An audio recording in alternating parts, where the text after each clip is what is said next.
Welcome into another Key of David podcast. I'm here with Trevor Keys and David the Lion Douglas, and we have a brand new guest for you that you have never met before. Guest, would you like to introduce yourself? Yeah, it's Midiga. Hey, Oh, it's Midiga. I came close. I almost wore this one just for all those out there to just say, "Oh, I told you so." Yeah. so, Just play with so, it. so today we're going to talk about the seven fires prophecy, the three brothers, and the Anishinaabe. And we're going to try to cover and tackle all of those topics so we can understand and kind of link, especially as Latter-day Saints.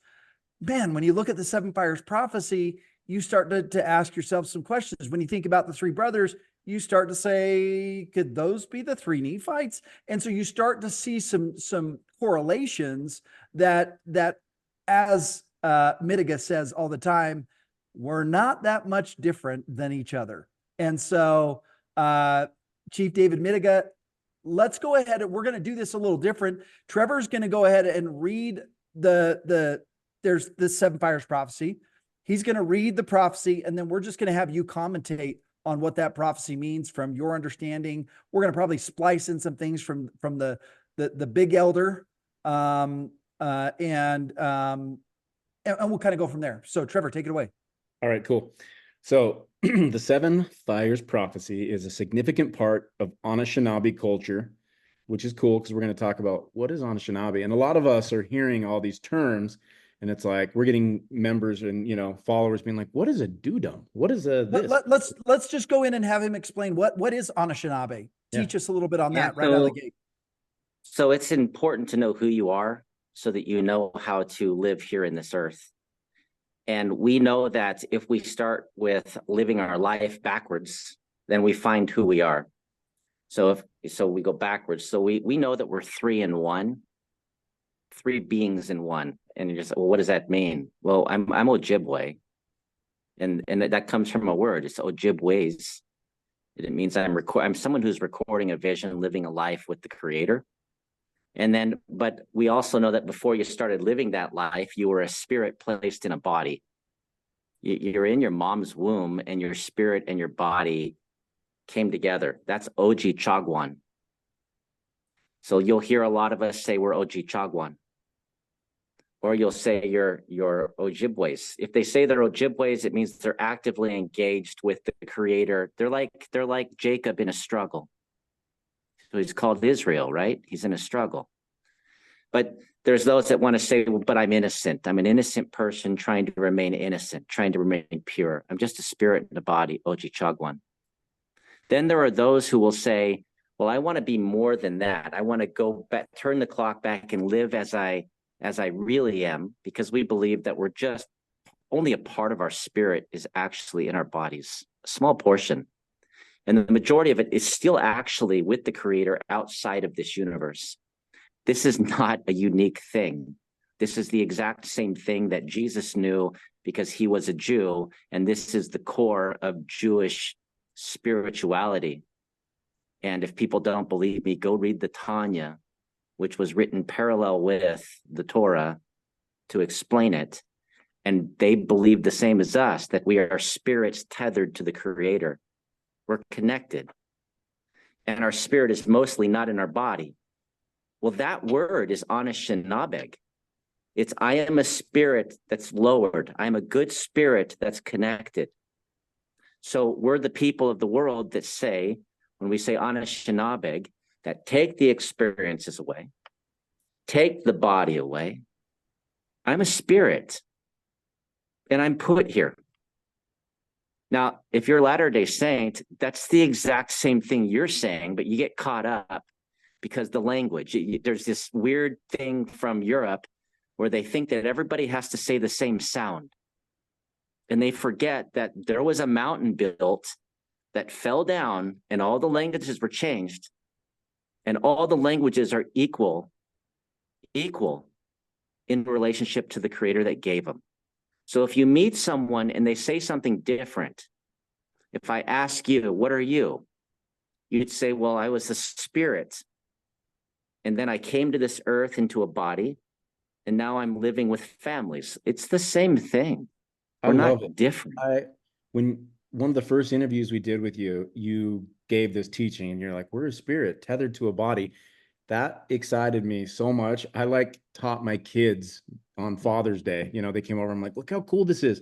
There's a whole nother people who believe this same thing. And I just think So that's imagine we're believing this before 1823, before 1830. This is a part of who we are. And then people are like, I'm just so shocked to find out that you think that there's similarities with the Mormons. It's like, no, you just don't take any time to turn off your television and go and study other people. And if I'm sharing in a language you can understand, a sound that's sacred to my people, to find a drop of water we share in common, don't get caught up on that it sounds different, because I had this happen. And even today, about how I'm speaking the devil's tongue. God made the languages. God sustains the languages generation to generation. And if you think that you can homogenize all languages, you are in opposition to God that split the language in the first place. Okay, so off topic. I was just well, let me just quickly say what I love about what you're saying there too about us being tethered. I've speculated on this and wondered about how is it that God can hear our prayers? How can he hear our thoughts? And I realized that there has to be a tethering. I could be without phone service. I can be in a rural area, but no matter where I'm at, the Lord will hear my prayers. He'll hear my pleas.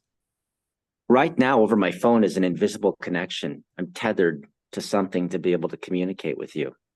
100 years ago, if we explained this, they would have tied us to a stake and lit us on fire. They did with Marconi, just so you know. He was trying to explain that he had created a device that could communicate without wires, and they literally hung Marconi. Now, the thing that I'm trying to remind our people, like really remind them, and you as well, that when we say these things, they're not, when we say we're Anishinaabe, and you think, well, okay, when we say we're Ojibwe, it's a rarer used, where we say Ojibwe, and you think, oh, different people. They're also not bound within the boundaries of nature. It's not like there's a river, and north of the river, you're Anishinaabe, and south, you're something else, or these invisible lines that the European place that on one side you are, and on the other side you're not. No, all human beings are Anishinaabe. Every single one. And you would say the same. You're already doing it. If you're LDS, you are already going into every country and every tongue and telling them you are my spirit brother and sister. You're already doing it. So get over yourself. Now, the thing that I had to learn, because I had a lot of sorrow, I have not had a perfect life. And I talked with someone for a couple hours, sharing the full depth of my life. And when I lost my son, a son I didn't even know existed till he was 9. That I for the next 12 years got to know who he was and what was important to him. And the most important thing to him was that I was there and present with my 2 boys, because it meant something to him. That I had an elder, as I was in sorrow, remind me that you're already with him. And this was confirmed even by the Jewish sages. It said the same thing. Your higher spirit that's not in this, your total spirit's not in this body. That your higher spirit is already with everybody that's ever lived and everybody that will live. You're already with them. You're the one that's connected here as the bridge for them to come. So they're cheering you on in your higher spirit. Your loved ones are there with you, embracing your spirit and holding you, saying you can do it. And they're not so mad when you make a mistake like we do to each other, like one failure, and it's like you're gone, write you off forever. Like my dad gets out of prison, he'll never be able to get a job because they think that, you made a crime, you paid the price, but the price is never paid forever. It's nonsense. You just tell him to hit me up, and I got a job for him. So yeah, I told him he's got a great job, and it's going to be grandpa. Yeah. And but the most important thing is the next breath. You're completely forgiven if you're trying better, because you're a good spirit. Just be good. But we're all Anishinaabe. Yeah, I love the concept. Even in my own book, I talk about the higher self and the other self and connecting to that source, and it has all the wisdom, all the knowledge. And so, yeah, we're saying the same thing, just in using different words. Okay, let's jump into the seven fires prophecy now. Okay, so one question that I do want to hit before we go in there, because I've been wondering this a lot, and Shane and I today went on Google Maps and we're like, where is Turtle Island? Can you talk a little bit about Turtle Island, why that's a sacred place, where it's at? Just kind of give some details. Yeah, so just because people call people, they just have to know history. I don't understand why we know history more than even the people who named it know it. But North America, you call it North America because there's a Southern Americas too. And where did it come from? I just want you to know before I can tell you about what we called it, because no one cared to ask. It'd be like if you go to Europe and you showed up and you're off the coast of France and you landed there and you just started calling it whatever you wanted to call it, but there's people there and you never ask them what they call it, right? After a while, they're going to be like, can you choke yourself?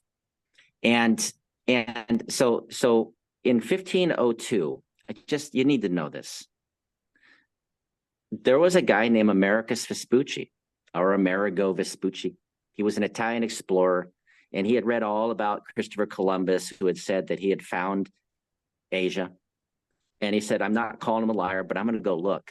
And he took his boat and he sailed along the eastern coast and down along the southern coast, and he made like cartography notes. These were actually taken back to Germany, and they were given to a German map maker named Martin Waldseemüller. And in 1512, 10 years later, Martin Waldseemüller made a map of the notes of this explorer who proved that Columbus was a liar. And to honor Americus Vespucci, just for, taking the cartography notes, he took this map, and on the southern portion, he wrote Americus. It's the Americus map. It's the map of the cartography notes of this explorer who just skirted along the coastline, trying not to get scurvy, right? And so, long later, Europe starts referring to this as North and South America, and even Central America. But for us, the northern portion, we had already walked around. And when we walked around it, we drew it on a piece of paper, not how they show you on the stretched flat map, which is not accurate, but how it actually is on a curved globe. On a curved globe, people forget that, you have Florida and you have Baja California, and they're like hind legs. You have Central America, which appears to be like a tail. And then you go up the sides, and all of a sudden you have a big portion on this side that is Alaska, and a big portion on this side that is Quebec. And they kind of look the same. And they almost looks like I have four legs now. And then as you go further north, it does like a point. It doesn't go to the right like they make it at Northwest Territories. It actually goes up. And when they drew it, it looked like a turtle. And not only that, but over time, they used actually the turtle shell, not just to keep track of your calendar, because it had 13 little shells in the middle and 28 shells on the outside, and they could follow the moon and then go to the next month, follow the moon and go to the next month. But they also found that it could also be used as a map, because along the coastlines, you had a lot of fractionated families. And as you moved to the center, you had a large groupings, 13 large groupings in the middle. And so it was sort of that as well. So we said, we're on something that raised out of the water like a turtle shell lifting up, and after the flood, and we can know which way to go just by following the image of a turtle. So that's why we call it Turtle Island. It's completely surrounded by water. The South American portion was different because there was a gap between the two. There was a gap. Now they've exploited that gap and called it a canal and acted like it never existed. But there was a river that actually broke it in half, and we knew that was a different place down south. That's a different place. Okay, so there's in Canada, there's an actual island called Turtle Island. Is that something different? There's lots of them. No, there's lots of them. When we got the Seven Fires prophecy, which came like after the people came 2,500 years ago, and after the Great Peacemaker came, and and like 7 generations later, you know, and we had like kind of fallen off the wagon, then, you know, we had some people show up and remind us that you got to go back to where your ancestors were at. You know, we had gone across the land, and then we had kind of migrated back.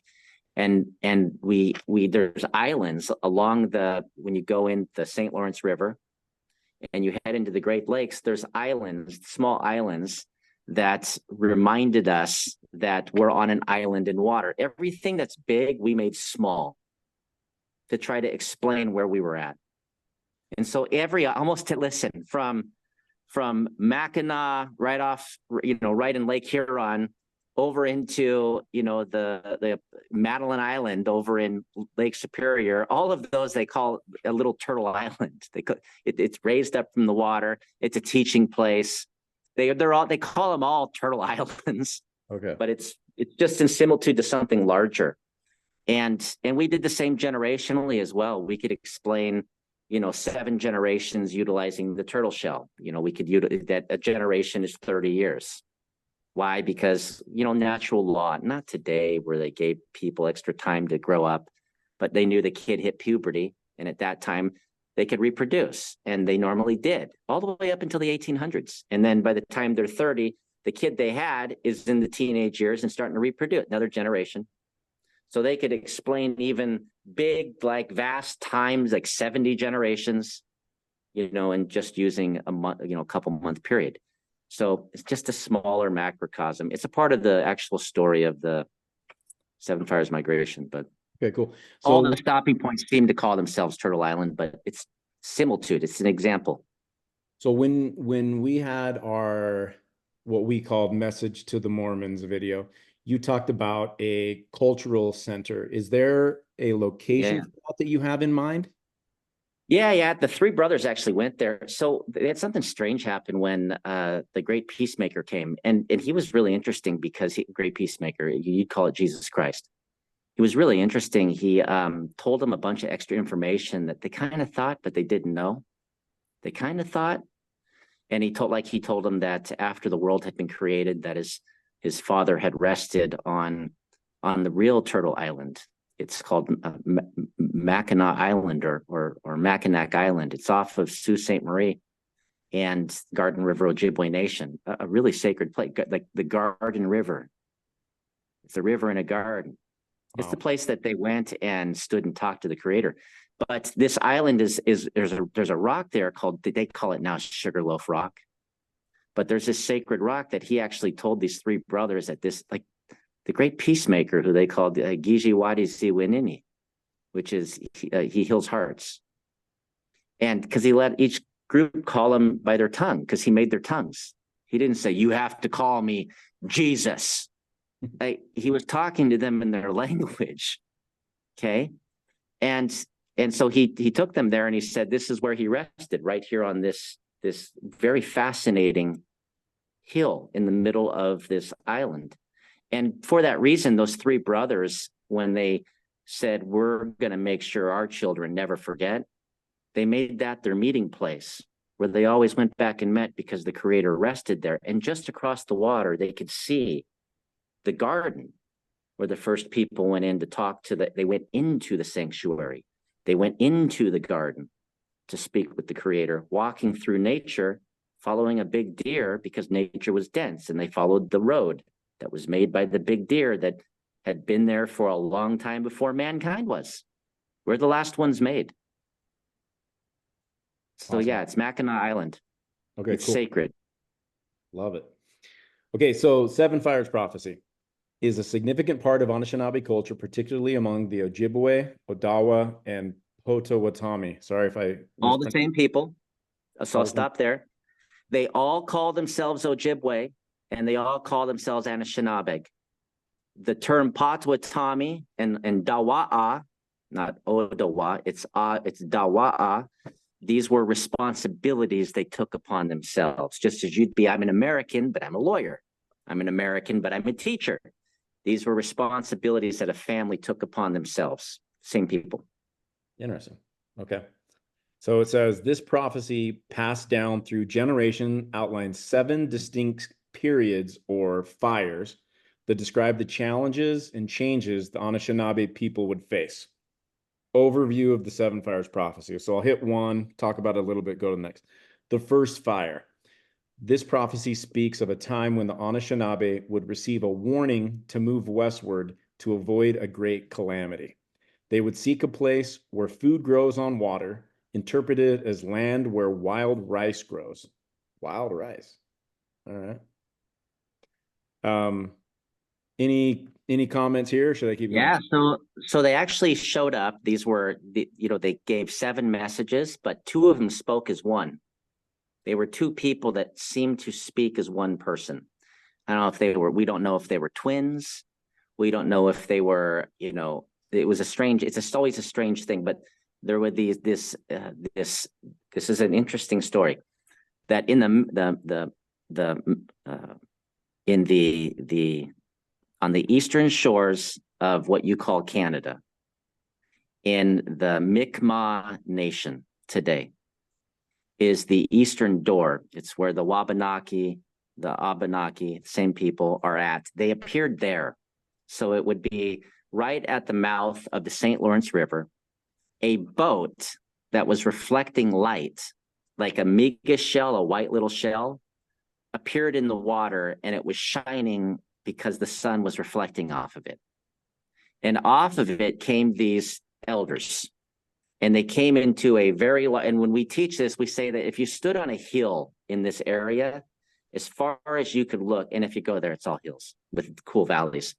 But as far as you could see were smoke from the Anishinaabe living there that had they had spread west and then come back. As progress happens, what happens? You congregate back into cities. It's just the way it is. And they appeared and they went straight to the spiritual teachers. Now, why were we congregated again? It had just gone through a pretty ridiculous civil war across the entire continent. And so as we were spread out before, now we're like 7 generations away from, like 210 years away from the great peacemaker. And they had all congregated back up as far northeast as they could go, because there were people down in the southwest that wanted to take the hearts out of their chest so they could go to heaven. And so they got back into, and so for a couple hundred years now, they're all living in a tight community on the coast, long forgotten that they had ever lived through the Great Lakes or spread all the way in, or even as I saw in St. George, that our Midu scroll symbols are even in St. George, Utah at Anasazi Ridge. Let's go. Same. Even the stone that Patricia Kent showed me after seeing the scroll I took, they said, oh, you guys just fabricate these things. Well, riddle me how they found a stone there that has the exact same symbols that are on the scroll that I presented. Magic, right? It's just Lucky Charm magic. So they were congregated there, and these 8 guys showed up, and they went straight to and we were being ran by the Midu, the ones that remembered, Total Spiritual Society. And they said, hey, listen, it's about to begin. This next period of time is preparation. This next 1,000 years is preparation, because the people across the water, they're coming for you. How horrifying. That sounds like today it would be like if someone came and said, the UFOs are coming, get ready. You know what I mean? Like it's that, I know. That level of invasion. Every single Midu lodge, this is our teaching lodge, the priests, they'll even say that it split the community. Half the community was like, this is nuts. Not only that, but we can't go back west. I'm not going because west. Our ancestors that were back west, they came here because there's crazy people that way. Now, maybe we used to be brothers and uncles and stuff, but they're not thinking straight. So we're going to stay here. So they stayed. But the Midu, they just picked up and just started walking. And what they were looking for was stopping places along the way that had little mica shells from way earlier, from 2,500 years ago, from 600 BC, when a little boy came, and you'll hear about this as we read. They were re-finding where they had already been, because this little boy who showed up with the elders in 600 BC, he had walked to all these places, and he had put where he camped these little white shells he brought with him. And so they were refinding this genius boy who knew about the Creator's house, and he taught everybody, but they were trying to refine it. So keep going. So we're at the mouth of the St. Lawrence River. Okay, very cool. One thing that it made me think of is, how close is that to Newfoundland? Is that? It is. It's the same. It's all that they were. That bay, if you follow the currents, Nova Scotia and Newfoundland and Maine, they actually make a bay. You actually have to go up and down to go into the St. Lawrence. We were on both sides of that. Just the majority were on the north. We had one of our listeners ask a question. It's like, ask Chief if the people of Newfoundland are part of the same people. Yeah, they're us. They're us. It's the same. Okay. So they're Algonquin on it. This makes me think of how, for years, and I mean, ever since I was a little kid, there was this legend of like, at one time in a bad time, we're going to have to walk to Missouri, and that's been like taught to us through generations. And I would doubt that half of the members would head east if all of a sudden the prophet was like, it's time, you got to get out west. So yeah. I can imagine. But here's the crazy thing. Even today, the Mi'kmaq Nation, and we know those are where we went, and that was the elder. That even today, because of these visitors, this is why if you go look, their flag had nothing to do. It has a cross on it. It had nothing. That has nothing to do with the Christians. That flag with the cross existed when the Europeans showed up there, and they're like, "What's this?" No way. That's why the Midu that's why they waited. The Jesuits came. And the Jesuits, people never ask, why did the British, they go down in Virginia? Why didn't they just go up there and mess around in the north up there? They didn't, because it was strangely similar. So they sent the Jesuits in first. And the Jesuits are like, why do you have a cross on all your cloth? Right. And they said, well, you got to go to the garden. So they took him down the St. Lawrence River to the actual Garden River, which is called today the Ottawa River, which breaks off to the north, and there's a little bay there, and that bay now is called the Lake of Two Mountains. It's not really a lake, and that's where the 600 BC the ship was frozen that the Star People came out of. That river led all the way to Lake Huron. It was the damming and the weird things that they've done to rivers that actually broke that and disconnected it. And it's almost like they intentionally broke the connection of the rivers to prevent us from traveling. But that used to go all the way to, yeah. Quick question for you. So this boat, it sounds like it was shiny. So there was something metallic to it. So there was something that made it, and they called them the Star People. Do you have any explanation about what this boat was or what it looked like? Two different boats. There's the boat that was in 600 BC. Now, when the Seven Fires prophecy came, that's way later. That's like 900 years later. Gotcha. And this boat appears off the coast, like literally right at the mouth of the St. Lawrence River. And it is different. The other one was a regular boat that they covered the top with some hard shell that made it look like a little turtle boat. But this other one, and people, oh my gosh, the Jaredite. No, it's different. Stop. But this one, at about 200 to 300 AD, about 7 generations, that it was legitimately like shiny, like metallic, and it reflected light, and it actually looked like a star sitting on water. That's why when they released, the elders talk about this. We could never understand it, because it actually says that as they started going, this is something that they teach. And this is why we feel such a connection with the Jewish tribe. When they started going west to follow through with this prophecy we're going to reading, it actually lifted into the air, and it was in clouds leading them, and it would disappear back into the water and then come out of the water. Yes, and come out of the water until it disappeared. Now, we could never explain it, right? But it looked like a little white miga shell, a little white tic tac. Tic tac. I was just going to say that. Now here's the thing: when they release, the Navy releases images, and people can't even call it a lie now. But naval pilots and the government had to release these images of strangely seeing over water this house-sized, large white, oval-shaped object with no propulsion that's moving faster and going in and out of the water as if it doesn't care about matter.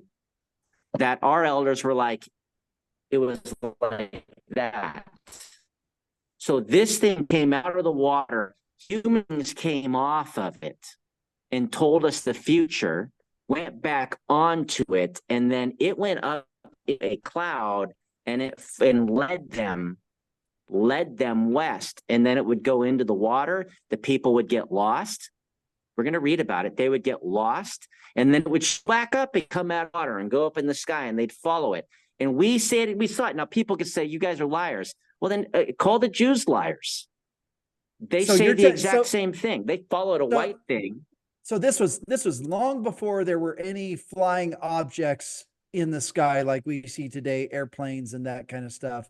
This was long before we had we have today. Yeah, we actually called these things like there was a term they used. Some elders called this as the physical form of the Thunderbird, because it somehow could go where you couldn't see it. It would go where you couldn't see it. Okay. And then we would always notice that when you could see it, then you didn't see it. Somehow it had the ability to form clouds and bring storms. It somehow controlled weather.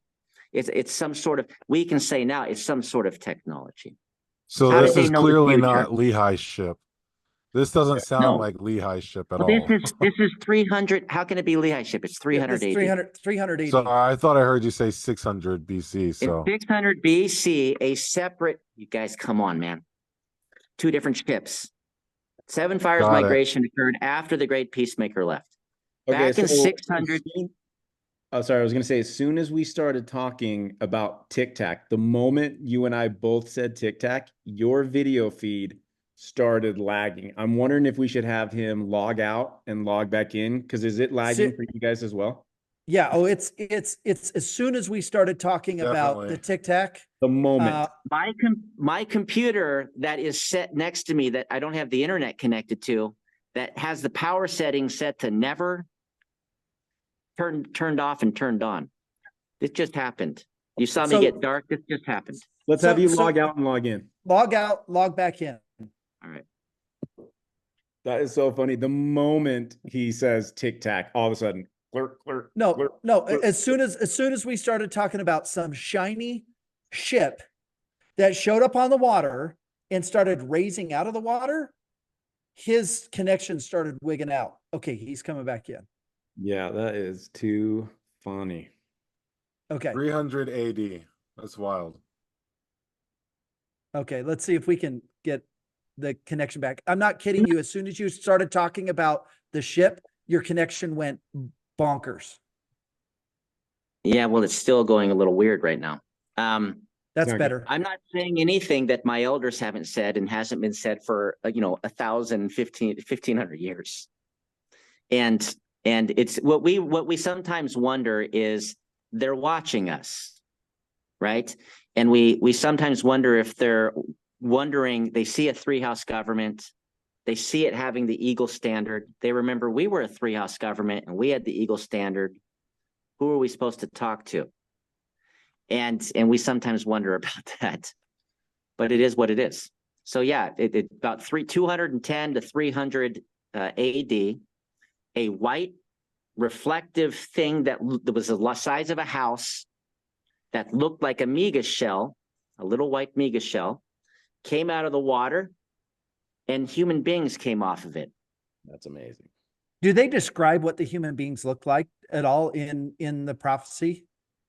Or in the oral tradition? In the oral lodge, they say that they had a reflection off them, that they had a light that came off them, and there was actually one that was on the ship that couldn't come off, because if it did, it would, how they say it is, it would have destroyed life. Like we couldn't stand in his presence. Too bright. And every Nokomis, every grandmother in the lodge that tells the story, says the same thing. And if you are Anishinaabe, if you are Oseti Sakawan, who you call Sioux, and don't forget the Yanktonai, Sisseton, Wahpeton, the Oglala, the Lakota, Nakota, and Dakota are all the same people, just broke into 7 tribes. Okay, they even practice the same belief, and they will say there was one that stayed on this strange object that was like the sun, and if he stood in your presence, you survive. That's amazing. Wow. But it's just the way it is. Wow. Okay, let's keep going with the prophecy. Second fire. During this period, the Anishinaabe would find their new home and establish themselves. They would meet other nations along the way and form alliances. Yep. So as they started, remember, we've been hidden up for a couple hundred years on the eastern coast because of a war. You imagine the U.S. What do you have in common with George Washington or the generation of George Washington? Nothing. Yeah. Nothing. Well, it's the same as the people at this time. They had no understanding that we lived at the great. They just know there was a bad war. Well, there were people along the way. The Muskogean were still there. The Iroquoian were still there. And so as they started heading west again, they ran back into these people that we used to be unified with. Oh, wow, it's true. The stories of our grandfathers and in our history books, I guess it's true. We were afraid to move because you're trying to not be killed. Remember, you believe the great peacemaker, the Midu that were there, were teaching you to think, speak, and act with your heart, with love of the mother. Put the mothers in charge. And down in the Southwest at the same time were people saying you have to sacrifice your heart to free your spirit. Oh, come here, brother, lay on the stone altar. I'm going to take it out of your chest for you. Oh, you're free. You made it. Right? So they had, for like a couple hundred years, they didn't move, man. It was like, it was like Walking Dead. Yeah, just I wouldn't leave. Hold up. So they left, and so what they're saying is if you go, there will be other people. You're going to meet other people. You're going to restore a relationship. It's your own family. That makes me think a little bit about what you guys are doing in September, bringing a bunch of these tribes together to share your records, oral traditions, all that kind of stuff. Yeah, like it's important. Like right now, after this call, I have a call with the matriarch of Polonca, Mexico. And she's Maya and Azteca. And right now she's up in Vancouver Island with the Salish chiefs. I get some comments earlier today that kind of upset me talking about you guys are nothing, la, la, la. Well, that matriarch there is up with the Salish along the western coast of Canada, getting ready for what's occurring over in the Mi'kmaq where this thing came. Right? Yeah. So, yeah, it's happening. Awesome. Okay, the third fire. The Anishinaabe would encounter a light-skinned race. The prophecy warned that this encounter could bring great change and challenge their way of life. That's right.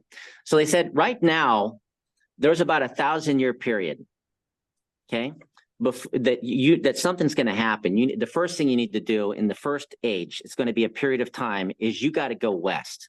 Get out of town. You got to go west until you find a place where food grows on water. They actually told us you're going back to where you were before the war broke out. Okay? You're going back to the Great Lakes. You're going to feel the Great Lakes again. Along the way, you'll have a second age where you're going to run into other people. Okay? And when you run into these other people, you're going to reform alliances that prior existed. Then they said, by the time you get settled and stable, the people, why you're going that way, to safeguard what you have, there's people across the water, and they're going to show up, and they're going to have pale skin.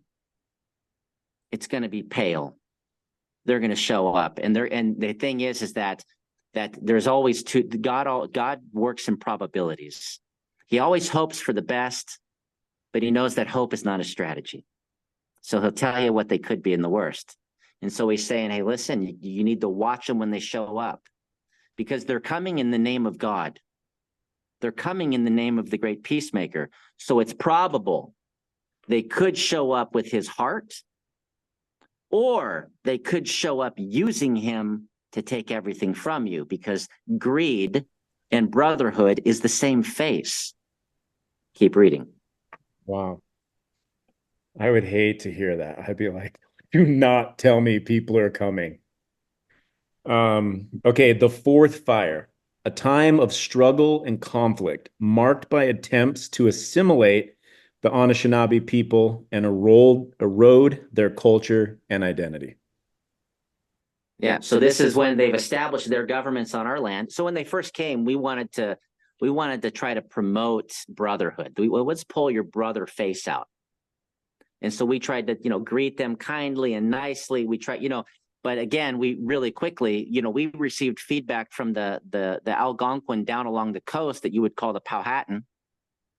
We received feedback from them that they had stole who was over like 30 something villages, that they had taken his 10-year-old daughter and put her in a cage and then took her across the water to England. And they were using her as leverage to make him do whatever they wanted. Oh. Now we already knew they had not yet come and seen us yet.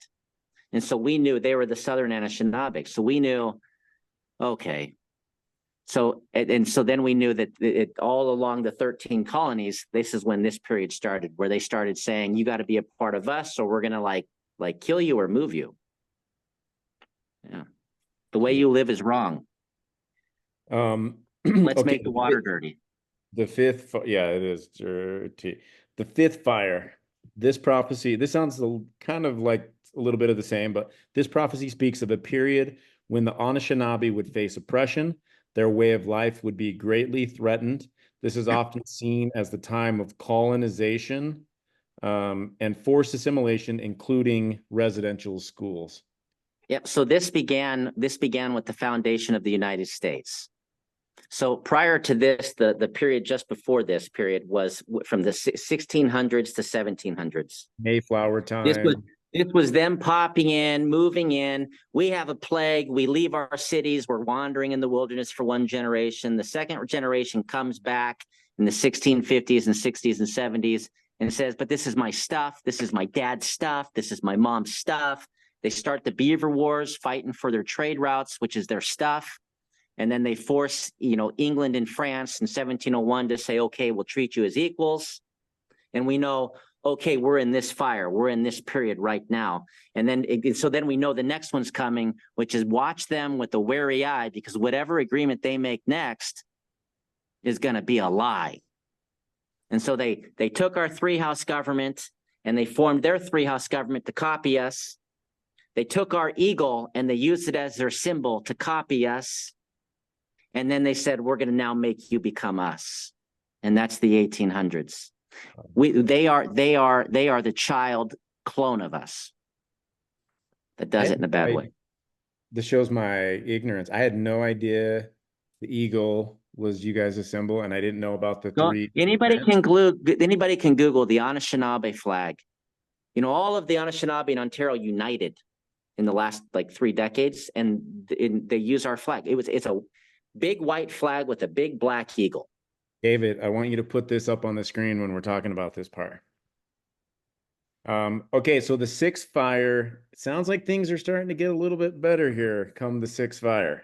Are we ready to move on? Yeah, keep going. Okay. No, wait, hold on. Okay, I've just got to say, what you just said is that everything, everything in America is stolen. Oh, come on. Everything is plagiarism. Well, maybe not the cheeseburger. Well, maybe that is too. I don't know. But my point is just to know that. Wasn't new. Yeah. Anyway, I hope this is, this should be heavy for Americans when to listen to. When Daganoweda, the great peacemaker, as the Iroquois Haudenosaunee called him, when they and we're going to talk a little about that when I talk about the three brothers, because he was with them. When he talked to the Haudenosaunee, these were such a spiritual people. They actually were the last ones to get the heck out of Dodge down in Central America when we had a big spiritual capital. They just got out of there and showed back up here and said, hey, we're your brothers. Can we be here? That when he was there, he loved them. So he stayed with them and he gave them the great law of peace. Well, then I'll just tell you how to structure your society, right? That he told them that they were a tree, that law he gave them was a tree and its roots would stretch through all the land and the eagle would sit right on top to protect it. And the eagle right on top of the Iroquois was the Anishinaabe people, the Eagle Nation. And we had a three-house government too. He taught us that, the three-house government. That's awesome. Okay, the sixth fire, a time of revitalization and awakening. Shane and I, when we were reading this, Shane was like, is this 1978 maybe? The Anishinaabe would begin to reclaim their cultural heritage, languages, and traditions. This period is marked by resistance and reassertion of their identity. We knew that this phase was shifting when their children tried to be like us. When we went into the 1960s, their cultural children tried to be like us. And then our leader said, this is the beginning of the sixth fire.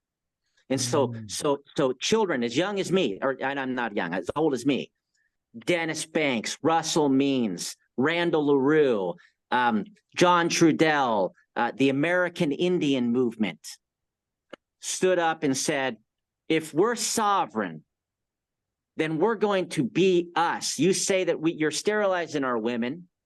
You say that we can't raise our children. We can't speak our language. We can't practice our culture. Then we're going to do it. And they actually went to a place called Wounded Knee. And they went there because in 1890, there was a ghost dance. They said ghost dance. Go, ooh, go Scooby-Doo. No, your ancestors are spirits. They're ghosts. So they stand in a circle and we hold hands, just like you do in the temple when you do a prayer, the real prayer. And we hold hands and we move in a circle, praying to our ancestors who are with the Creator directly right now. Please ask Him to help us. And the 7th Cavalry was sent in, I just need to know this. The 7th Cavalry was sent and killed every man, woman, and child there, over 290. And they stood over it and took a photograph. It's the first photograph of genocide in the world's history. And 20 men in that image got medals of honor that to this day, the federal government removes the takeaway for killing women and children, for praying to their ancestors. So in the early 1970s, they went to Wounded Knee and they put up tents, teepees. The teepee is a symbol of the unity of mankind. The mother came to us and gave us a pipe to say, man and woman together, this is your priesthood. She's the first mother. She taught us the teepee. To bring them together, you got to find the 3 poles. You got to lean the 3 poles on each other. Everybody else will join. So they set these up. And they said, we're not leaving here. And they were in an Indian reservation on Indian land. That's where Wounded Knee is. And they said, we are going to practice our language and our culture. We're not going to let you take our children. And the United States government sent in the military and shot them. This was the early 1970s. And shot them? And oh yeah, go Google it. Wounded Knee. This is, yeah, not the 1790 Wounded Knee or 1890 Wounded Knee, but the 1970s Wounded Knee. I've heard of. Oh yeah, yeah. This was Ruby Ridge before Ruby Ridge. Wow. They sent in tanks and assault vehicles against people who were riding on horses and singing songs and saying, this is our land. But they do it today. You know, they try to move pipelines through your land. The government has to, for your land, you can say, go pound sand, right? Wait for the eminent domain. On our land, if we go protest on Indian reservation land, they want to put pipes through, they make decisions without asking us. Even people who hold the land deed that's in trust, they send in tanks and water hoses and dogs. And that's in the last decade. So this was the 1960s and 70s, and the American Indian movement was the 6th fire. And they were the ones that lit the 7th fire. Keep going. And interesting how it says it was marked by resistance and a reassertion of their identity. So it's kind of like that confidence was building, right? Russell Means was invited to Congress. He was an orator like me. He was in Oshkosh West. He was selected just like me to speak. And Russell Means was in Congress, and he told them in Congress, you can go to YouTube and YouTube Russell Means in Congress. And he said, in the 1970s, you just admitted from 1960 to 1974, you forcibly sterilized in the Indian Health Agency because we couldn't go to regular hospitals, that you intentionally sterilized 60% of our women. And they laughed at him. They laughed at him. Racist was still being stripped out of the blood of the European. Yeah, it's taken a while. Like I They go said the back, same thing they say to me. Why are you so emotional? right? They said that. It's like, I want you to go find the grandchild of a Holocaust victim. And when we're talking about the Holocaust, I want you, especially the LDS, I want you to walk up to him and tell him you're being too emotional. And I want you to see what happens. Yo, let somebody video record it and let's see if you keep your job. No But way. they do that to us because they don't know now is our rise. And our rise is your rise. And all eyes are on us now. Keep going. Okay. Number 7, the 7th fire. The final fire speaks of a choice between two paths. One path is materialism and destruction, while the other leads to renewed respect for the earth and harmonious living. The prophecy emphasizes the importance of choosing the right path for the survival and prosperity of the people. White buffalo. Yeah, Just saying. absolutely. That's right. White buffalo. That's what And they told us. so what this actually says is that there will be people that appear that'll follow the trail back home to see what's left. And because they've lit the fire, the 6th fire, and they said, we exist, now they're going to go and see, well, what is everybody doing? We've up to that point, we had been kept separate. That kind of like Even if you go to YouTube, Google, and you Google Indian lands judicially established 1978. all right. The Library of Congress map will pop up, and it's all land that Indians actually still own under treaty. And you'll notice it's like 70% of America. And you'll see these massive, oh yeah. And you'll see these, but if you go also Google, federal lands west of the Mississippi River, it's the same lands. The federal government's just holding Indian lands. And so, and if you go look even the Great Sioux Nation, right? You see this big, huge Great Sioux Nation. Those communities are told they're all independent, individual, they can't work with each other. While your cities, spread across vast states of Nebraska work with each other. And so they started traveling community to community. And they started finding brotherhood and sisterhood.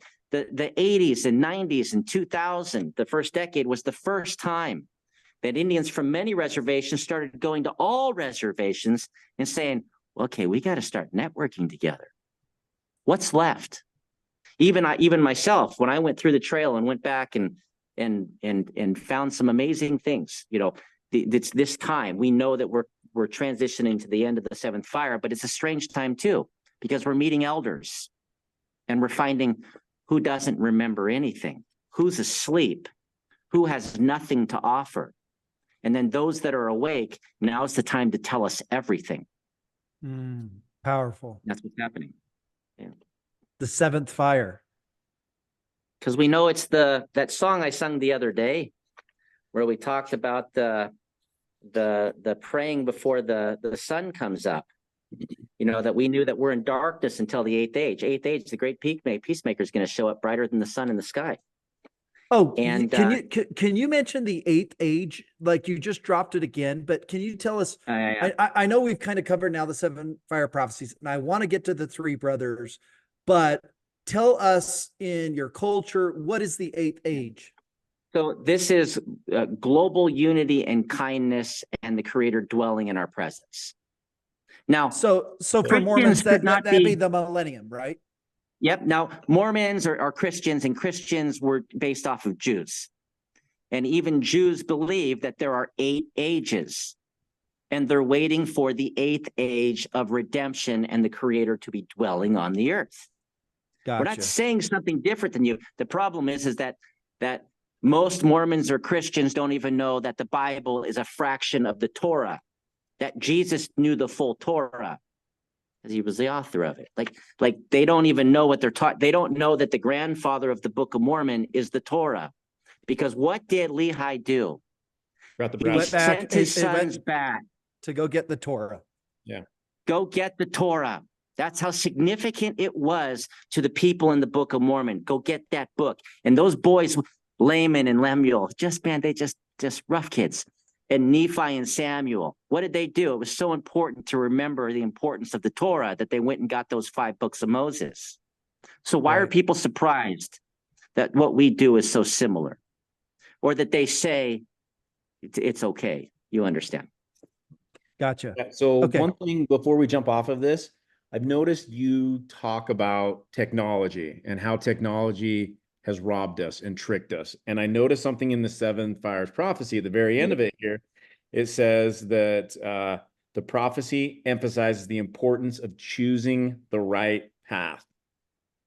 Yeah, back at the fifth fire, if you go read the fifth and sixth fire, it talks about a gift that was given in the wrong way.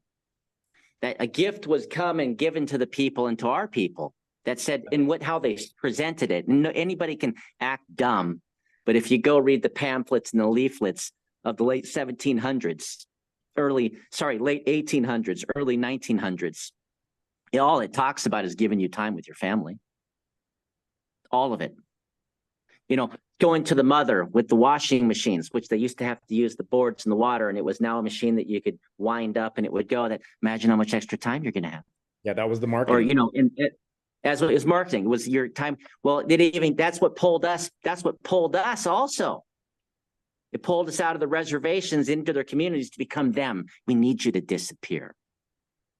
We need you to disappear. You know, what would somebody do if they came into your house? Just imagine for a minute. Someone comes into your house and moves you out into your backyard. They move into your house. You know it's your house, and they say, you can live in the house, but now you have to say you're my brother. But it's my house, right? They give you money. They give you things every day to make you feel, well, I didn't have this before. I guess it What's is your happening house. today? I mean, there's people just bring it And back so we to find today. in the seventh fire, we find that the gift that was given in a wrong way. And we will reject it, because if we do not, there's only two paths. It's not total rejection, it's we need to restore balance. Okay. If we do not, then the world is going to be charred earth. We are at war with unborn generations. And just riddle me for a second. Just go with me. And I need rational people to think rationally. If what used to be done in a week period manually can now be done in an hour in a day, then if you do that week in an 8-hour day, 7 to 8 hour day, then you're doing 5 weeks in a single week, right? Right. You are taking from the future to now, something that takes a long time to renew. What are you doing? And we know that it's exponentially getting more and more. Now, the gift as it was given said, you spend this amount of time to do what now you can do in this. This period is for you and your family to grow and prosper, build relationships. You'll have time to go build homes, go repair the roof of your grandmother, go spend time with the elderly, take your children into nature. And now nobody has time to do anything. And you look at the inner cities, which is the bastion of this technological growth. The seed, oh, look at what we're doing. And in the inner city, that heart of the seed is rotten, and now it's rotting outward. And you go into any city and it's rotting outward, they'll just go build a new one. It's going to do the same. This is what we're talking about. And their quest to continue this will bring and to focus on never enough money to take care of mom or kids, always enough money to buy a bomb or a bullet to kill more moms and kids. So part of it, this whole thing is now in the seventh fire, in the eighth age, is to restore balance so that the great peacemaker can make his great return. Okay, so I want to talk about the three brothers. You've said the term three brothers, and in my head, I'm like, three brothers, three Nephites. I know the three Nephites are three brothers, but can you tell us a little bit about who are the three brothers? What role have they played? Played with the Ojibways and the Anishinaabe? Did I say that? Is it Anishinaabe or Anishinaabe? So as a term for myself, I'd say Anishinaabe. As a term of all of us together, Anishinaabe. we add the G on the Anishinaabe. We are Anishinaabe. Gotcha. We are Spirit Lord. Yeah. And so in the ancient. Go ahead. Talk to us about the three brothers. No. Hey, finish what you're saying. No. I was just going to say, so tell us with the Anishinaabe, how did the three brothers play into the lore? Yeah. Yeah, so I'll tell you. So in the ancient Great Lakes region, these three brothers were three families amidst the Anishinaabe peoples. There was a shaking that occurred right before the great peacemaker showed up, like big earthquake. And so the families got spread around. They were over by a river by the St. Lawrence. And so you would know them that and you can ask anybody who's Ojibwe, Dawa'a, or Potawatomi, where did you come from? And they'll say the three brothers, the older brother, middle brother, and younger brother that organized us. Why'd they organize you? Because they had an encounter with Giji, I can never say it right, but Giji Wadi Ziwini. He heals heart. He was a sage, also called by the Iroquois, the Haudenosaunee, as the Ganawida. And, amongst the Haudenosaunee. And they were inspired by his teachings of unity and kindness. And so they formed at his request, just as the same request he gave to the Haudenosaunee, same request he gave to the Muskogean, those that were in the Southeast, and all three of us broke into 7 families. Just like the Oseti Sakowin, an example, we're following an example, okay? That they formed a council of 3 fires to safeguard their people's the faith, to remember what he taught, to keep the people fed, right, trade, and to keep the sacred fire lit so the people knew how to get home. That's why they built those mounds, to put the fires on them and to wave the flags during the day. It's time to gather, time to gather. And that's the purpose of the mounds? Yeah, they built the mounds. The mounds were built for communication. No way. They could call 100,000 people from the delta of the Mississippi up to the Great Lakes in one day. They could notify them in one day. What? And the transference was at the Ohio River, that when it hit the Mississippi, on that side, the mounds were managed, the communication, the cell towers. Why do we build cell towers? Right? They were managed by the Muskogean. You'd call those Chickasaw, Choctaw, Seminole, Creek. Right? Alabama. That's Alabama is a Muskogean tribe. And we could communicate like immediately super fast. And so that, centuries later, it was like almost 800 years later, they found a scroll written, 796 AD by a Potawatomi elder named Shup Shawana. People can Google it. Shup, S-H-U-P, Shawana, S-H-E-W-A-N-A. And it says that it's like 800 AD, and it's almost 1,000 years in existence. The way they organized was, as the great peacemaker told them, the one who heals hearts, it's to bring peace and prosperity, and to echo the harmony of the natural world they were in, because they themselves were 3 in 1. The 3 fires is more than the 3 families. It's to remind you of yourself as well. Right? You're doing things. You have an interaction relationship with people. Dawa'a, you are a trader of physical things. Do it in a good way. Right? You also have a sacred fire inside you, your spirit, that reminds you to connect to the Creator, Potawatomi. Right? Light that fire in your heart. But you're also Ojibways. Like you're also, you are literally with the Creator. And so this is a legend of the they call them eternal guardians, man, of the Anishinaabe. They're called the eternal guardians. They have a symbols. Wait. You're telling me the 3 brothers are known as the eternal guardians? In English, the eternal guardians. So in the ancient, you said. wild stuff. So midday we win. This ain't new That's age. crazy. This is, we are older than you. Like we're telling you that in ancient times at the Great Lakes, these stories are told about these 3 brothers, and it's the symbol of the moose, and the marten and the bear. That these 3 brothers, they had a symbol as well, and one of them was a wanderer, and the other one was an observer. That's the marten, is an observer, fierce warrior, but he's observing, and the other one was wandering with the Creator.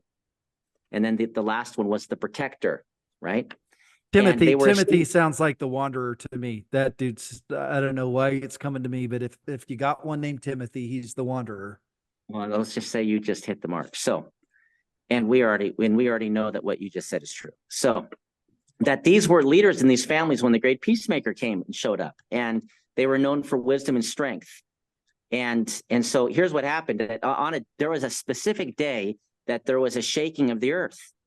that left the people shaken and seeking answers. They were like literally just ran. Like if what happens in California, I was watching a World Series game in the early 90s, and it was the Oakland A's, and there was like and there was, I think there's even San Francisco 49ers were playing, and there was a earthquake. And let me tell you, I remember that, like in the 80s.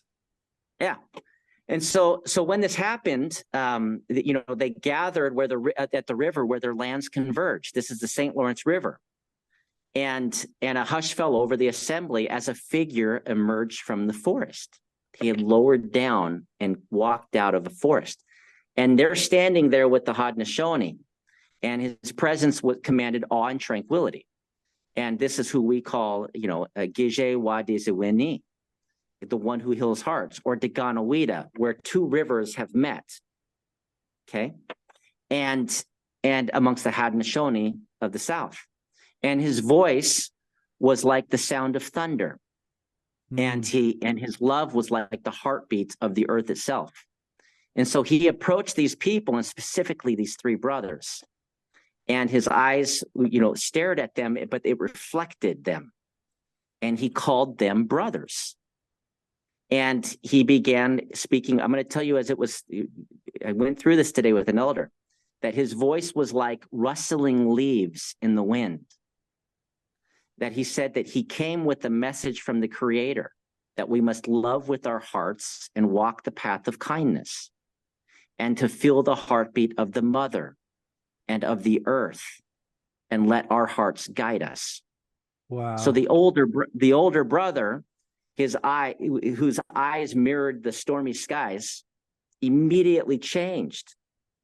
Instantaneously, his life changed. And he said, how can we ensure that, because they were taught, he said, how can we ensure that we'll follow this path and it will endure after we're gone?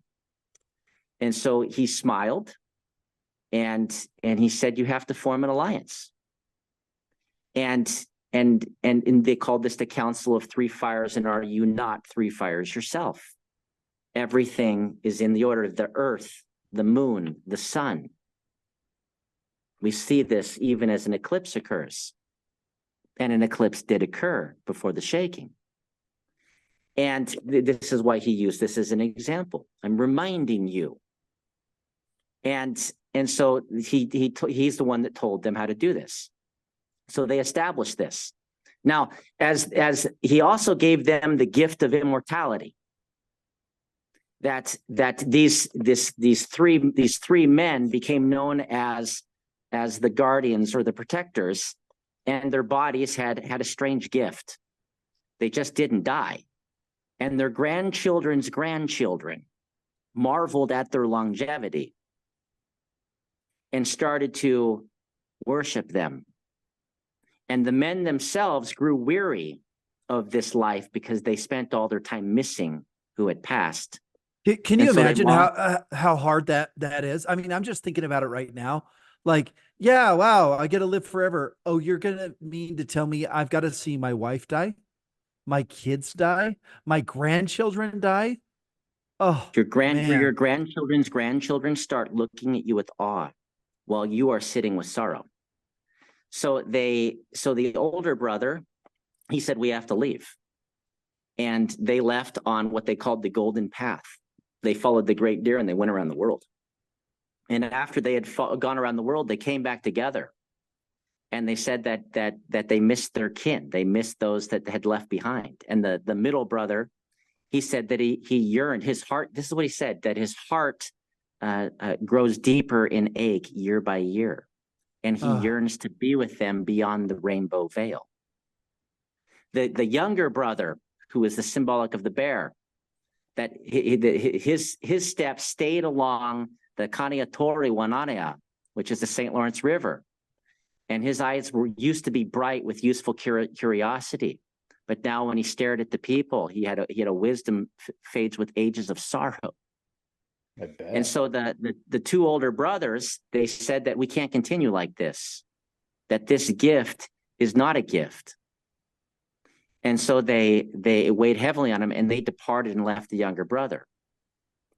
And the younger brother, before they left, he told him that, you're speaking the truth, that we've witnessed the rise and fall of our family. and the movement of nations. And our hearts long for the peace of the sky world, which we know is right in front of us. And so the younger brother said that he's traveled far, and he went and sought counsel from the Iroquois, the Haudenosaunee. Is he going to try? I mean, he's got to be missing his family, and he can't die. Oh, so here's the thing: keep going. First two brothers, they take off, okay, and they disappear. The younger brother's still there, and he's like, "You guys are right. I can't even be around my descendants now. I can't even go correct them when they're off the trail, because they'll just worship me. They'll think that I'm Nanabush, that I'm the creator walking. That's what they'll think, and they're not Nanabush." And so the two older brothers leave. Now, the two older brothers had gone and pleaded with the creator, who gave them the ability to pass to the sky world. And so now they're with their loved ones, but they have the ability to come back. They can cut between the veil. Whatever the light is that's reflecting from the sun, that bounces off things, that makes the rainbow that is our matrix we're in, they had the ability to walk back and forth from it. They can go to the spirit world back and forth, because the creator heard their pleas. Yeah. Well, it is. You even today we say, well, why is we see what we see? We use the abalone shell. We were trying to explain before they had science. This is real color. This is the veil. It looks purple. All this other stuff is a lie. This is what it is. We've had people hear you talk about that rainbow, and they're trying to grasp what you're teaching there in connection to the sun. A lot of comments. The sun distributes photons. Photons interact with atomic elements in different groupings. A photon is white light. But when it interacts with an atomic element based upon the structure, the white light fractionates into 7 colors. All colors are absorbed except for one. And for some reason, one of the bands, and this is just the way it is, reflects off of it. The color we see with our eyes is the color that's not absorbed of the photon, that is refracted. And that's what produces what you see as it imprints through your eyes into your brain and sends a message back and says, this is what you see before you. It's from the sun. We believe that the first mother and father, in one day, the sun changed. The grandfather's sun changed, and they could no longer see the sky world. They saw a different world. And the first mother stared at trees because she could not believe the color green. And the first father stared at water because he could not believe that water was blue. Oh, that gave me chills. But they're reflecting the same light. Just one is the green spectrum, the other is the blue that refracts, bounces back from the same white light. Anyways, so the younger brother, he actually, this is where it gets interesting. The Haudenosaunee tell the story that what's that? Sorry. I said, this is where it gets interesting? You've already had me like, Yeah. And the thing is, too, is you're also translating this for everybody. Like in this interview we're having, everybody that's watching right now is getting a chance to really understand the language you've been speaking and the language our brothers have been speaking this whole time. And it creates greater depth. I'm super stoked. Now I want to help people. They say that a cherubim with a flaming sword with many eyes guarded us from seeing what was before. And yet you forget that the flaming sword before your eyes creates a veil of rainbow light, a kaleidoscope that determines everything you see around you. And it does not, every picture they show you of the sun, show many eyes forming all over that you now call sunspots. But at that time, how would you have perceived that living being in the sky? We knew this. We talked about it. That's the grandfather. That's a grandfather of creation. He changed stuff. He listened to the creator. And so here's what happened. The two older brothers disappear. They're off. The younger brother stays down there at the river. And the two older And- brothers have figured out how to transition between spirit world, physical world, like they know how to move between them. But the younger Yeah, brother so- does not. He has no idea. And he doesn't even know where his brothers are. He has no idea. And so he actually, the Haudenosaunee tell the story about how one of these three brothers crossed the St. Lawrence and came to them and said, "This is where I was when I was made this way. And this is the man who pleads to die." The Haudenosaunee, the Iroquois story, is that a being with a different body came and demanded to die. They laid him on a table. They cut him open. They removed all of his organs, and he didn't die. So they placed the organs back in him, and they asked him, "Will you please leave right now?" And so he left, crossed the river, and he was on a mountain pleading for his brothers to show up. His brothers showed up, but when his brothers showed up, so did Gije Wadizi Wanini, the great peacemaker. And his form was radiant, reflective like the sun. And his eyes were like deep pools of fire. And he gazed upon all three of them. And he called them my dear friends. He called them Ninanu and Magin, my relations. And he said that he heard their prayers and that he heard their hearts. But now it's time for them to have peace. That they didn't know what they asked for when he stood before them before and they asked to stay. That they didn't know that the gift that he said, "Well, okay, be careful what you ask for." He gave them what they asked for. And now they're asking for him, "Please take this away." Yeah. And so I was watching The Chosen last night, and James and John asked Jesus to be on his right hand and on his left hand. And Jesus is like, "You don't understand what you're asking." And it sounds similar here. Like, yeah, you guys are desiring the same thing that my beloved apostle John desired. You don't understand what it, and blessed be you, but you don't understand what you're asking. So keep going. Sorry. Yeah, so he waved his hand, and when he did, they actually were enveloped with white light like the sun. And the world around them dissolved in all of the colors. And they found themselves standing between this world and the sky world. And they saw that it's a veil that's thinner than a strand of hair, and it's right before your eyes. And their loved ones were always there with them, hearing their cries. And he told them, "You are free now," meaning that he had put them into a prison when he had given them this gift that they had requested upon their hearts, believing that it would enable them to ensure that their children would always remember, until they even realized their grandchildren's grandchildren were worshiping them as if they were the creator, and they couldn't even be around them. It's a prison. And so he told them that they could travel between the sky world and this world as they wished, to find solace and also to provide wisdom. And so they embraced him, like they hugged him. And he thanked, and the younger brother thanked him.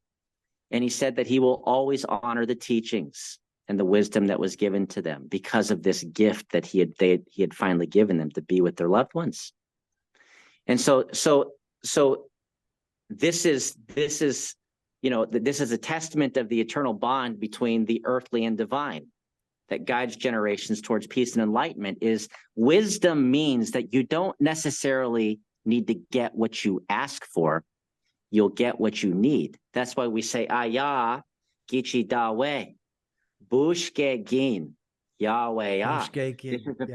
This is a prayer. This is a prayer from the first father that even these brothers sang and everybody sang, that says that where I am is a great house, your creation. On my walk, what you give, I accept. Good or bad, it's for my good. Creator, come into me. So beautiful. I cannot believe these teachings are out there. And how have I not stumbled upon a Reddit forum where someone's like, "These teachings are similar to," how is that not out there? Because you have to be initiated. When they saw what was going on in the fourth fire, they went underground. They took the scrolls. They put them in. At first, they put them in iron oak logs. They wrote about it in the Seven Fires Prophecy too. It's a way we stored things. Then they took them and they started storing them in caves. Then they took them and they started, like right now, they move between families, right? And they just said you have to be initiated. So you can't come into the lodge like, the church on a corner and just walk in the church. They knew that the Christian would erase what they believed. And it was because of the Jesuits. 1640s, the first people to the Great Lakes were the Jesuits, the most of the Catholic. And they brought their Bible and they were explaining the story, and all the scrolls got brought out. They wrote about it. Somebody could ask the Vatican. It's totally true. And they said, oh my gosh, you are going to make a new Bible and replace us. Well, but remember, Lehi sent his sons back to get the 5 books of Torah. Why wouldn't we have the same backstory? And then they tried to explain this. They were trying to explain that, oh yeah, the garden's right here. But you can't see it because of grandfather's son. Oh, he changed. He made the rainbow. They took the abalone shell. Look, this is the veil. It's in front of you. It's right here. It's the light. He did it. They pointed at the sun. Grandfather's son. Oh, you're worshiping the sun. No, it's a living being that listens to the creator. And look at this shell. It's reflecting the real light. Oh, let's wait 200 years till scientists figure it out. Look, it's the rainbow. It's right there. It's all around us. And they tried to explain to him, heaven's right in front of your face. It's right here. We're in the sky world. Sky's up there. Not realizing we're on a sphere in darkness with a campfire floating in space. Like this is the sky. What are you talking about? And is darkness what's there? Like, oh, the world's flat. We knew the world wasn't flat. Our elders would say that when the world was created by the Creator before he rested at Mackinac Island, at Sugarloaf Rock, it's in North America where he rested, that he took the 4 directions and he bent them until they touched. You teach that by taking a fruit. You take 4 directions. I bend them until they touch. Oh, what do I got? Riddle me. It's a sphere. What is your problem? Sorry, all you flat earthers out there. When the Ojibways tell us that they've been teaching this, that the earth is round, I hate to burst your flat earth bubble, but the earth is round. Yeah, here's the pin. Pop. Like, what are you talking about? Yeah, we just lost half of our followers. Thanks, Shane. I know, right? Hey, so what about the ice wall? It's on the other side. Get out of here. You've lost your mind. So, I'd like to take all those people and send them down to the ice wall and say, oh, wow, no ice wall. So, here's the thing, there's this story, the prophecy of the 3 serpents. Where did this come from? Right? This was before the great peacemaker left, before the one who heals hearts left. This is why we know when they said when you're in the 7th fire, right? They said the 3 brothers asked him, but this is before all of this, back when he saw their hearts and they said, we're going to be here till the end because we're greedy. That's what it is. They smiled and he gave them their heart's greed until they were coming back and begging, please take it away. And he said, I'm not going to take it away, but I'm going to let you see your loved ones. You can go back and forth, okay? But they're the ones that asked him. And so he said, well, then when you're in the 7th fire, then this is what will happen right before the 8th fire. This is the extra addition to the 7 fires prophecy. It's the prophecy of the 3 serpents. I'm going to share it now. This is the 8th fire transition. So the southern tribes known as the Haudenosaunee, they joined the Council of 3 Fires by the river, organizing themselves also into 3 fires and taking the great law of peace and breaking into 7 families, reflecting the unity and strength of the Anishinaabe and Muskogans. And they broke themselves into 7 families to represent the 7 colors of the veil, of the rainbow. That's why they broke into 7. And in the years following the establishment of the Council of 3 Fires, this prophecy began to spread like wildfire. They just started sharing it. And so this is what he said. So he said that a time of great trial will approach, and a white serpent will slither among you, and its tongue dripping with deceit and greed. It will sow discord and sorrow among your people and test the bonds of your unity, of your family. That from the north, a red serpent will rise, and it will be a beacon of courage and defiance, confronting the white serpent's lies with truth and resilience. Wow. And in its wake, liberation will follow, restoring harmony to your lands. And from the sea, while these 2 serpents fight each other, and he did this looking at the water. A black serpent from across the water will observe. This is another serpent that's been harmed by the white serpent. And it watches. And it's patient and it's wise and it's waiting for an opportune moment to strike. And he said that in your darkest hour, that a chosen, this is the way it says, a darkest hour, one with light in his eyes will emerge. And they will be recognized. He will be recognized with a special light in his eyes, a beacon of hope amidst despair. And he will gather the faithful to a place of hills where the elm tree stands tall, offering refuge and renewal, returning to their home.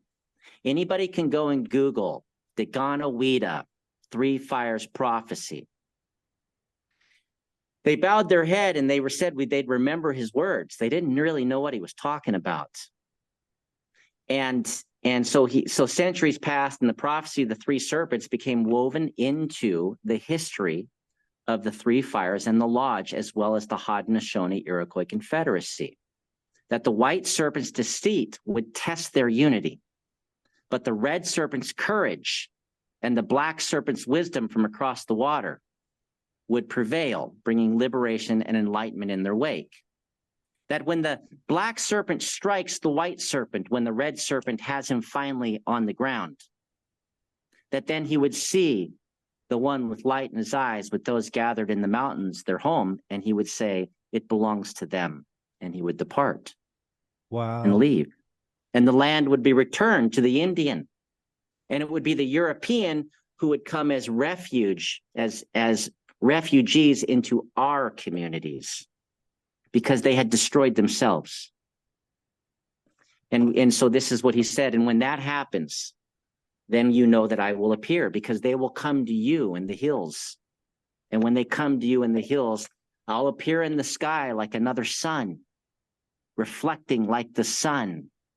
We know that would be like the golden city that was lifted up, that's being returned. And that he would then lower down in our midst and would shine brighter than the sun in the sky. And that he would come back. And so that's what we're waiting for. Have any of your elders that you know of in recent days, I don't care, 100, 200 years, had any interaction with any one of the three brothers? Like, is that even a thing? Yeah. And if they did, do they even talk about it? Yeah, hold on. I'll be right back. Stay back. Oh, he's going to get one of the brothers. Hey, Shane, so fire in his eyes, John, the angel that appears, totally. That's the one like unto. That's exactly what I was thinking when he said that. Yeah. So when I went to the Garden River Ojibwe Nation, and I got this sacred stone that breaks into 14 pieces that looks like a little mountain, symbolic of some burned mountain, right? It looks like Mordor. And they pour oil in it, and you can light the oil and it'll burn for half a day. Oh, wow. Okay, literally holds oil. If you put it into a fire, it'll break apart into 14 pieces. I did a video where you tell the story of putting those pieces back together. It's a puzzle. This goes back together like a puzzle. You're supposed to, and you put it together with sap from a tree.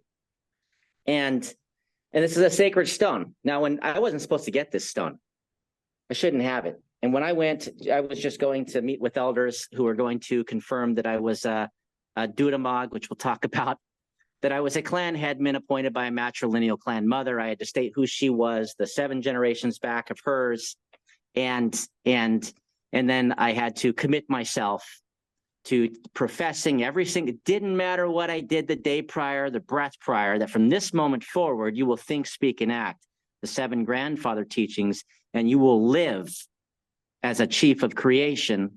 And are you not a chief of creation when you walk into creation, and all things depend on your restraint for their generations to live? And that you will tell everybody that they are chiefs of creation too. They have the same responsibility. That you will live the lowest, right? So that everybody can live the highest. That's humility, right? Meaning nature. They're all spirits too. Well, anyway, I wasn't supposed to get that thing. I just going up to the lookout afterwards. They talked to me about the cave. It's called Trap Rock. And there was a sacred cave there that the first mother and father were placed in by their generations after they had died. Their bodies were placed into this cave that was underneath a mountain where they had conversed with their creator, who told them to go name all things. Even themselves they named. And this cave, many years after the French had founded a city where the Star people had actually came, at the Lake of Two Mountains, where the Ottawa River pours into the St. Lawrence River. And I'd love to go on any video with anybody who'd like to debate me, and I'll bring the elders on, and we'll make you look like a fool as we'll video record it. And these people that don't even know their own history, don't tell me my history. So just going to say that because just the ignorance is too much. And so they had formed a place called Montreal.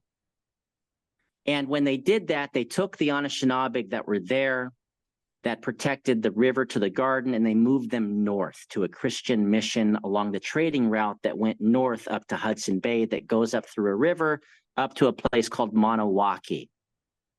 That place there, they still call themselves. That sounds like Milwaukee. Yeah, it means Mary's land. But next to it is the people kept the same name, Garden River. Not the Garden River, but they're the river. They guarded the river to the garden. Well, they just got moved north. Now, when that happened, across the river were the Mohawk.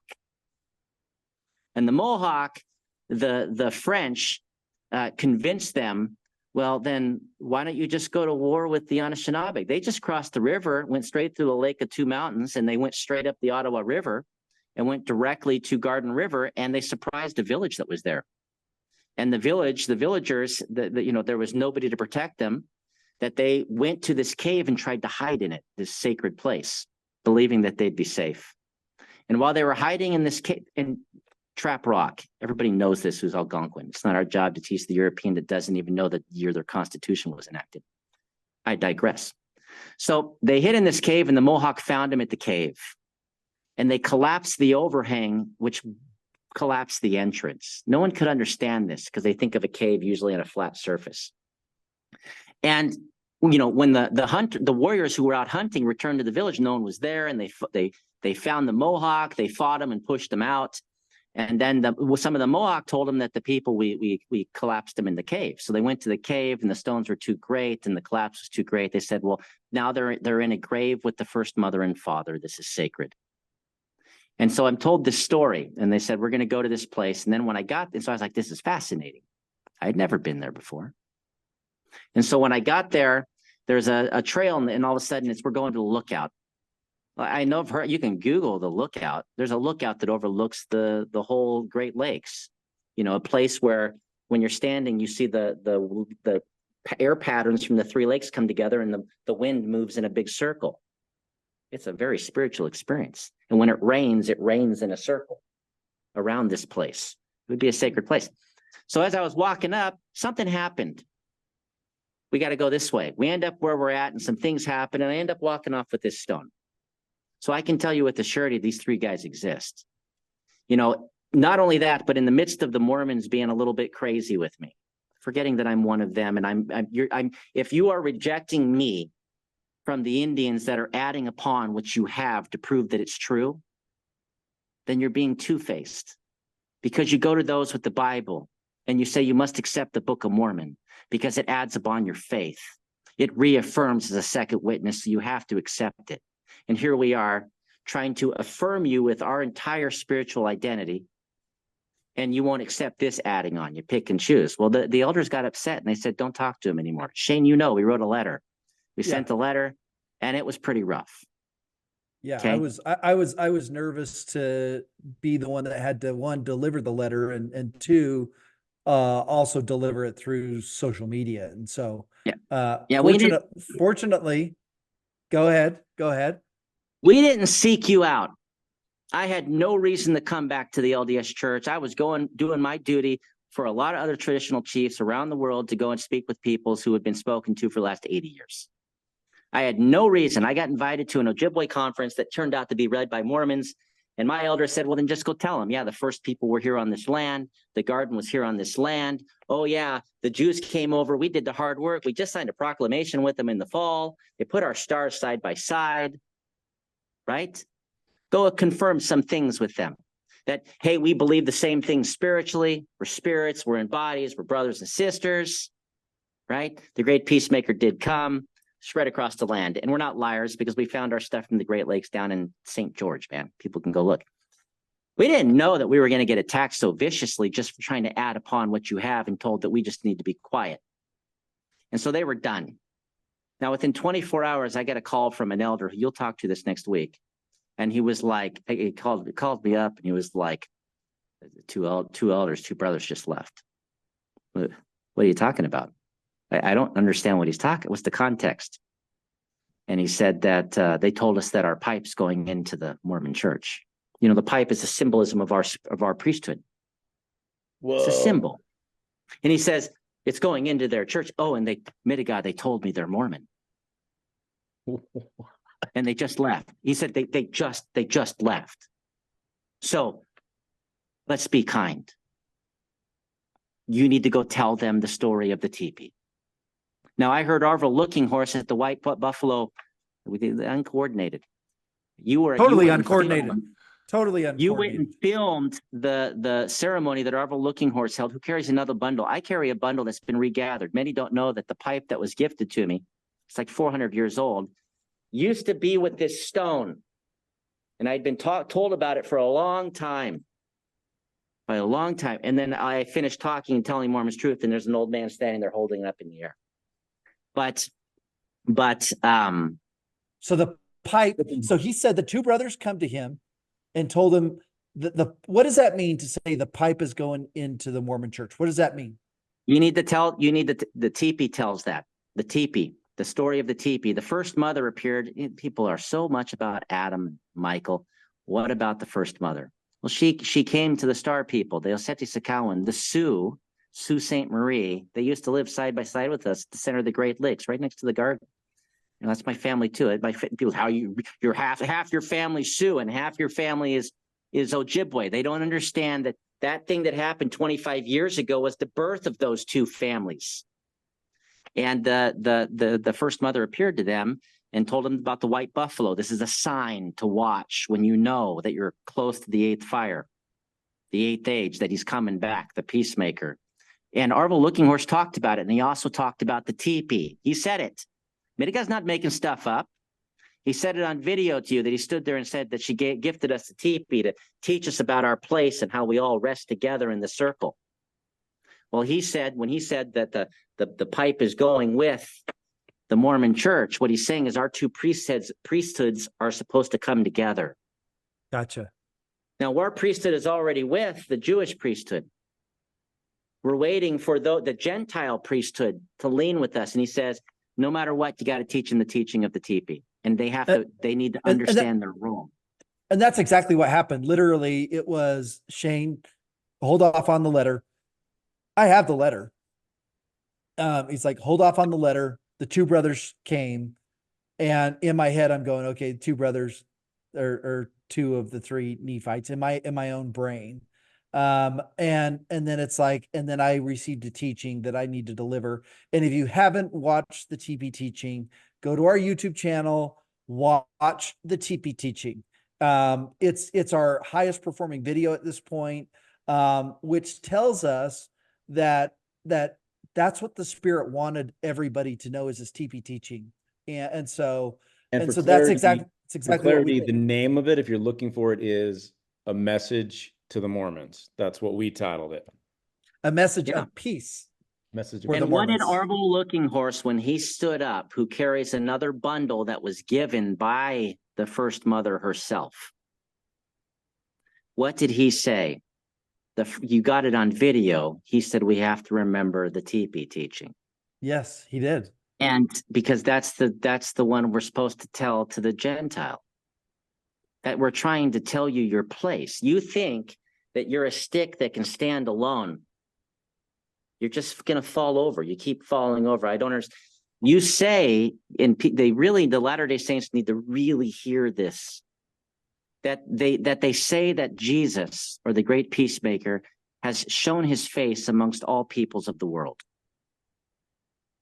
And yet they don't let anybody in the world share the story of their relationship with him.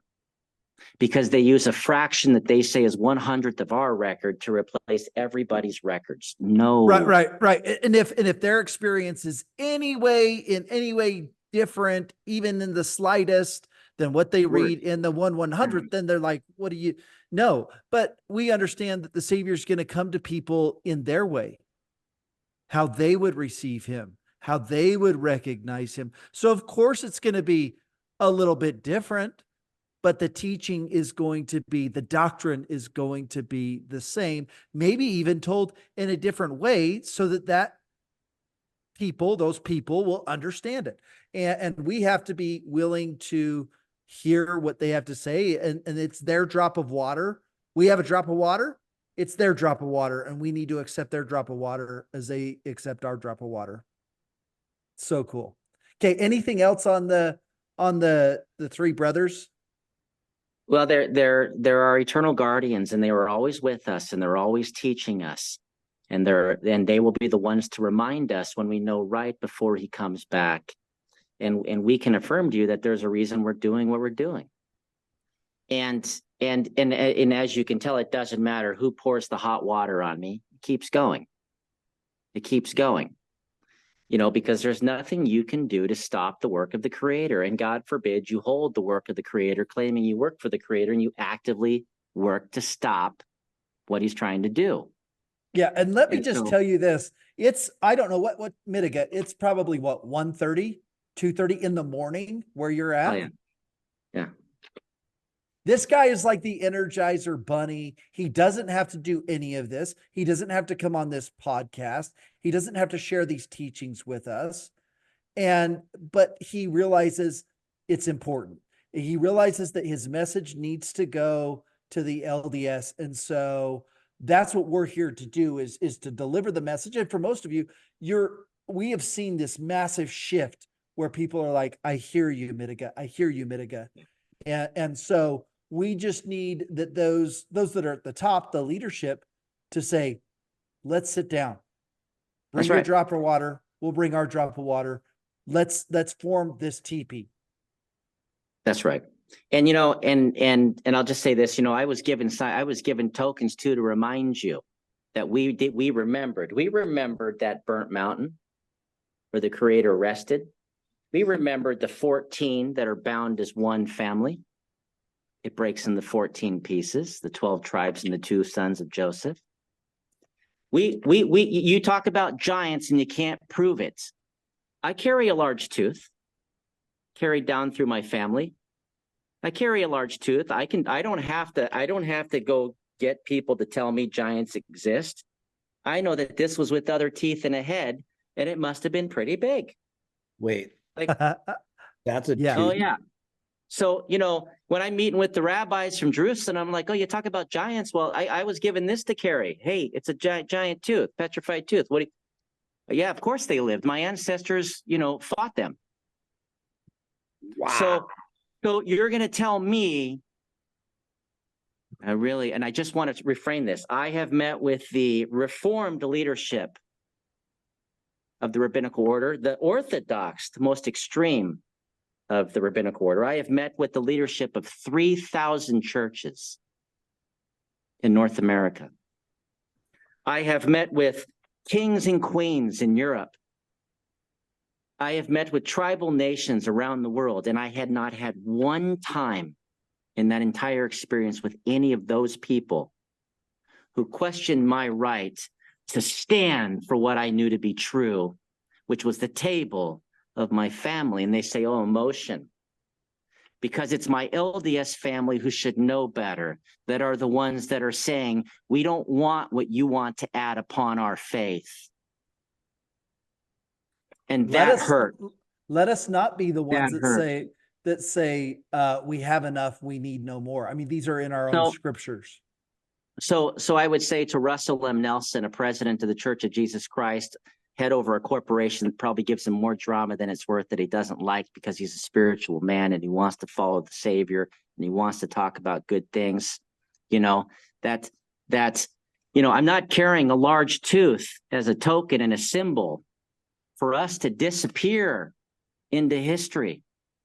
We're trying to remind you that history is about to happen, and you have a sacred responsibility to stand in that location where the rivers meet, where we used to gather, because he's coming back. Amen. And when we say you're hiding away in shadows, holding on to hate, what more is there to take? The sun is rising. And the red and the black serpent are here. Yes. So what are you going to do? Keep ignoring. It doesn't matter. Listen, as we did this weekend, we were like, we'll come back and see you guys last. Maybe you're the Jews we'll talk to in the very end. It's okay. We're going to keep going around and doing what we're doing over the next, period of time this year. Just so you know, I wouldn't let him do that. I'm like, no, you can't do that. No. We're good. Let me get him. So. Yeah. And so, we are doing our own thing. We didn't need this, but we need you. And so, but that's that. Okay. That's that. Well, I know you got to get to bed, and I really appreciate you coming on at this late at night. Trevor, do you have any final thoughts? David, the Lion Douglas, you guys have any final thoughts before we wrap up? My mind's blown. Yeah, this is, in my opinion, this is probably the best video, the best Mitiga video on the internet that's going to drop, where we're hitting 7 Fires prophecy. We're hitting the 3 brothers, and we're hitting the two of the brothers were chit-chatting with the elders, I don't know, last weekend, telling them, hey, don't fire over that letter. Let's teach them the teepee. So, Mitiga, you have a poem or a song for us to finish? Yeah, up? I'll sing a song. And by the way, I don't sleep. I stay up, as you know, till about 5 a.m. I got a call after this with the matriarch of Palenque, Mexico. She's both Aztec and Maya. She's currently with the Salish chiefs up in Vancouver Island right now, as we're preparing for our big gathering on the East Coast. And I have a call with her directly after this, and I'll be talking for about 3 hours.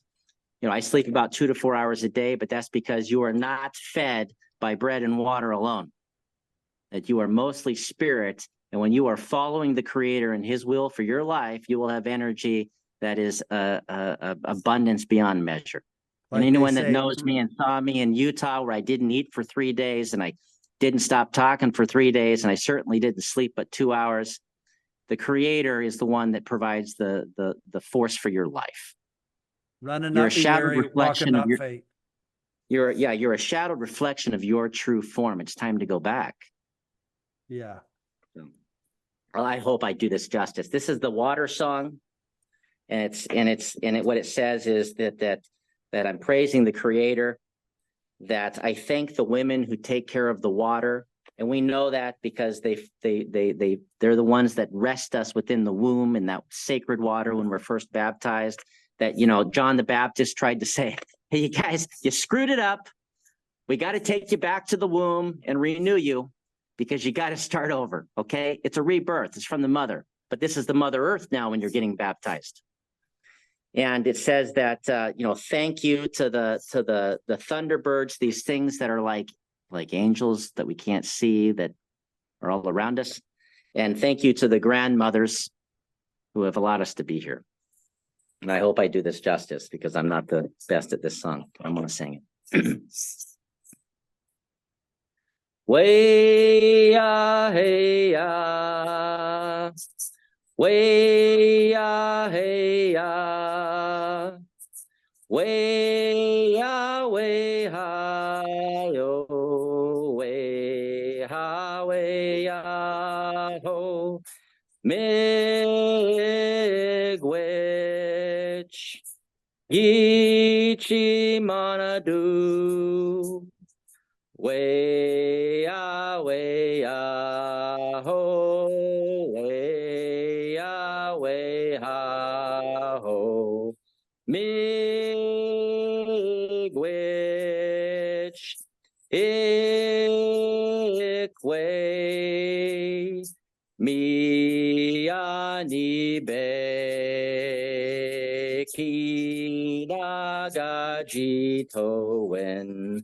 Way ya ho, way ya yo, miigwech pinasiak, miigwech nukomes.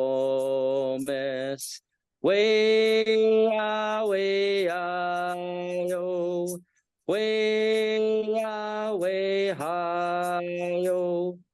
That's my take on it. The women do That it is much so- better, though.